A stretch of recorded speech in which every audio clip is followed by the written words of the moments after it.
Yo people what's up, welcome back to the life and tech yet once again. And ये आपने last video के अंदर complete देख लिया होगा और अभी ये कंप्लीट हुआ नहीं है क्योंकि यूट्यूब का मैजिक ही कुछ ऐसा है। सो अभी बारी आ चुकी है पार्ट 2 की। So this is my father's PC and इसके अंदर बहुत ही बेसिक सिस्टम है इस टाइम पे। I think core two quad है शायद इसके अंदर, एग्जैक्टली कौन सा वो बताता हूँ। And I think G41 motherboard है इसके अंदर। सो अभी जो हमने इसका बोर्ड निकाला था Z370 with the Core i3-8100 and Xeon की एक रैम है मेरे पास इसके अंदर, क्योंकि मैंने अपनी Corsair Vengeance की तो डाल दी थी। सो वो वाला बोर्ड इसमें डालना है। एंड ग्राफिक्स कार्ड एक और है मेरे पास RX 570, बट मुझे डाउट है कि इसके अंदर जो पावर सप्लाई है वो कंपैटिबल है या नहीं। सो काम करते हैं, ओपन करते हैं, ब्लोअर से ज़रा मिट्टी उड़ा देता हूँ इसकी, एंड फिर थोड़ा बहुत और क्लीन अप करेंगे एंड फिर चेकअप करते हैं कि इसके अंदर क्या क्या चीज़ें पॉसिबल हो सकती हैं कि नहीं। एंड ये छोटा वाला केस है, तो आई जस्ट होप कि बड़ा वाला मदरबोर्ड, वो आई थिंक ITX है, वो इसके अंदर फिट हो जाए, अदरवाइज दिक्कत हो जाएगी यार काफ़ी ज़्यादा। सो आता हूँ मैं इसे साफ कर। ऑलराइट गाइस, तो ये है ब्लोअर क्लीनिंग के बाद का नज़ारा। एंड ये वाला जो बोर्ड है G41 Zebronics का, प्लस इसके अंदर आई थिंक Core 2 क्वाड है या Core 2 Duo का ही कोई मॉडल है। एंड एक छोटा सा सिंपल सा ग्राफिक्स कार्ड है क्योंकि मल्टीपल मॉनिटर्स चलाने हैं।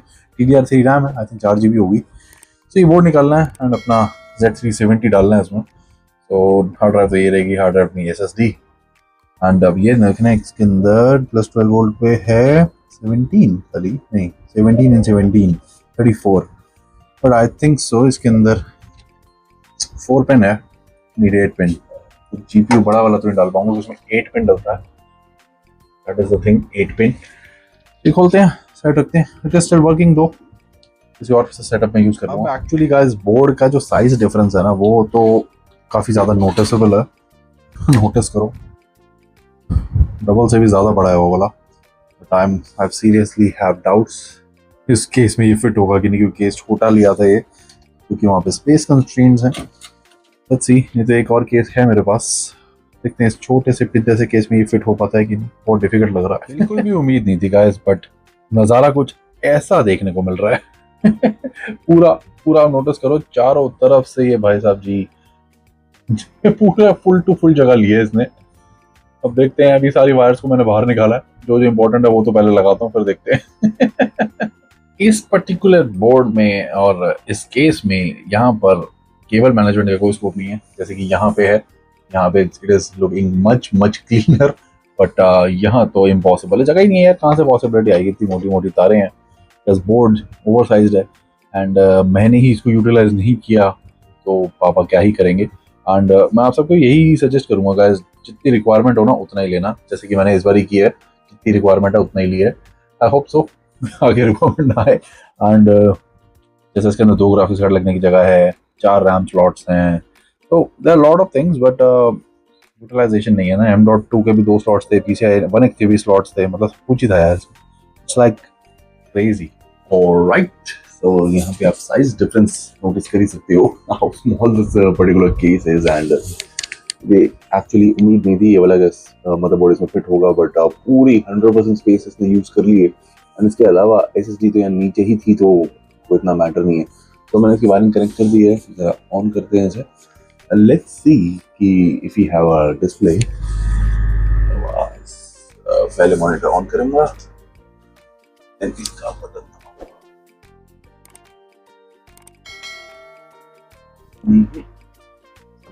मैं तो पावर बटन की वायर नहीं सही से लगाई,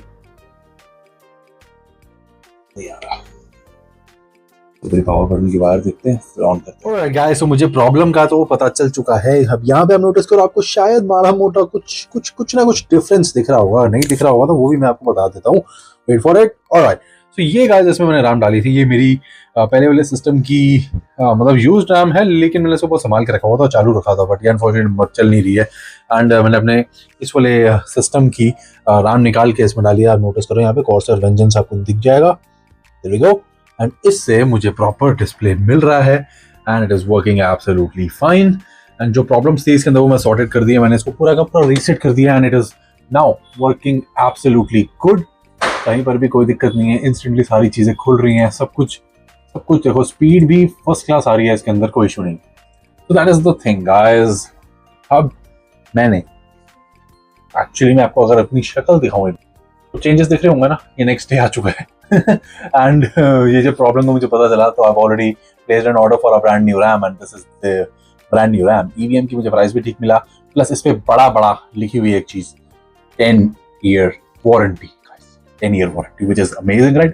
तो ये वाली रैम को वापस अपने सिस्टम में डालता हूँ एंड EVM की रैम को खोलते हैं एंड इसको डाल के चलाते हैं. I hope so it works absolutely great and मेरा काम हो जाए एंड ये पीसी को मैं ओके रिपोर्ट दे के पापा के रूम में लगा सकूं एंड अपना पीसी को खत्म कंप्लीट करके यहाँ लगा सकूं, जिससे कि पहले वाले वीडियो का आउटरो ले सकूं, जो कि आपने तो देख लिया है पर अभी तक बना नहीं है वो.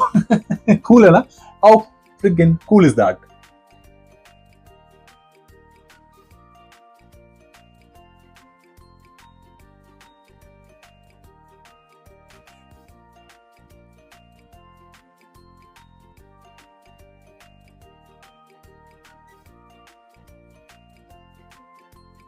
ऑलराइट, सो EVM की रैम इंस्टॉल कर दी है मैंने. So it is time to turn this baby on. There we go. And अब देखना यही है कि display just the way with the Corsair बढ़िया एकदम तरीके से आ रहा है या अभी भी कुछ फटा है. सो क्योंकि Xeon की रैम सेम बोर्ड में this is Z370 D3H and it works absolutely great and यहाँ पर भी डिस्प्ले आ गया है. सो दैट मीन्स Xeon की रैम रखे रखे खराब हो गई है. और इसको मैं बताऊँ किस में रखा हुआ था, इसके अंदर है ना, एकदम प्रॉपर इसके अंदर रखा हुआ था संभाल के, बट अनफॉर्चुनेटली खराब हो गई है.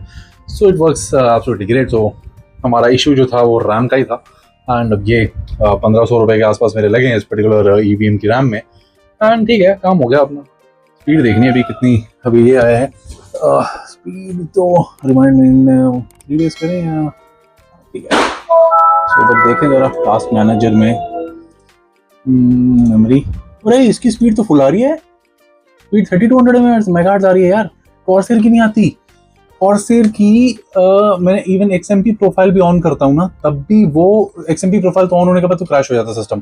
दूसरा नॉर्मल में 2133 2133 पे चलती है ये एंड इस सिस्टम में भी मैंने चलाया था ना तो 3000 पे चल रही थी and this thing is working at 3200.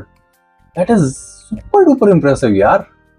And capacity is 7.9 GB as you guys can see it. बढ़िया हो गया यार ये काम तो. Alright guys, so इसका काम फाइनली कंप्लीट कर दिया है मैंने. पूरा यूनिट बंद कर दिया है with the Z370 and look how small this guy is. This is a 32 inch LED HD TV and comparison आप इसका साइज देखो, ज्यादा बेबी साइज लग रहा है यार ये. यहाँ से मैं आपको दिखाऊं सही है यार, it is damn cool. Mine this one is much larger in comparison, but ये कि इसके अंदर कूलिंग के लिए multiple fans and all that है. इसमें फिलहाल एक भी फैन नहीं है, बट ये है कि अंदर जैसे ग्राफिक्स कार्ड पे अपना फैन है, CPU पे अपना है और वो क्या कहते हैं पावर सप्लाई पे अपना है, तो काम चल जाएगा. लेकिन मैं सोचा एक अच्छा सा फैन ले लूँ, पर मैंने 120 mm का तो मिल रहा था, मुझे छोटा चाहिए. यहाँ तो इस साइड लगा दूंगा या पीछे की साइड लगा दूंगा तो काम बढ़िया हो जाएगा. ऑन दैट बॉम्बशेल गाइस, ये वाला कंप्लीट हो गया, अभी ये वाला भी मुझे करना है. तो दैट इज व्हाई मुझे इस वाले वीडियो को खत्म करना पड़ेगा एंड बताना आपको मजा आया हो. इसलिए वैसे सेकंड नंबर का वीडियो है, सो फर्स्ट नंबर वाले का भी बता देना, सेकंड का भी बता देना मजा आ रहा है कि नहीं आ रहा. चलो गाइस, फिर मिलते हैं आपसे in the next video. And ये मैं अब जा रहा हूँ पापा का लगाने, पापा के रूम में, एंड इसको भी यहाँ नीचे रखूंगा, लेकिन ये पहले कंप्लीट करूंगा उसके बाद जाऊंगा. चलो गाइस मिलते हैं and please do like share and subscribe the life in tech babies. कुछ भी पूछना हो तो पूछ लेना यार, I am a man for that. Peace out.